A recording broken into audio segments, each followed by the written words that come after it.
magandang tanghali po. Nandito po ako ngayon sa Institute of Computer Study upang hingin po ng public apology si Mr. Tenyo ukol sa kanyang nagawang pag-post ng mga hindi magandang salita tungkol sa aming paaralan at aming buhay. Mr. Tenyo? Siguro yung masasabi ko lang dun sa nagawa ko. Humingi po ako ng tawad sa mga sakit, lalo na sa mga professors. Kasi naging hindi rin ako makonsiderasyon. Tsaka siguro naging makasarili lang ako ng time na yun. Medyo ano lang kasi ako noon, medyo pagod lang din kasi ako noon. Tsaka yung time kasi na yun yung time na umuwi ako ng maaga kasi excited akong pumasok sa school para may matutunan pa. Pero pagdating ko, wala. Pero hindi ko naman sinisisi yung mga professors. Siyempre alam ko naman na may mga defense din na kailangan nilang pagandaan.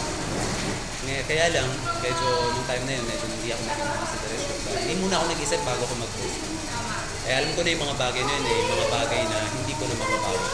Pero sana, itong public apology na to, sana magkaroon din ng kahit pa paano epekto sa mga tao. Mr. Tenyo, ano yung lesson na natutunan mo tungkol sa mga pag-post mo na napaka-inconsiderate ang dating sa mga teachers natin? Siguro yung masasabi ko lang, lessons na natutuhan ko. Simula ngayon, magiging maunawaan na ako. Kasi alam ko marami rin naman silang ginagawa, saka stress din sila. Kasi may event. Oo, kasi may event. Pero alam ko na yung mga professors naman natin, talaga naman natuturian mo yan. Tsaka may intindihan ka naman nila. Lalo na pag hindi ka siguro ng tawad. Kaya po, mga professors ko, sorry po talaga.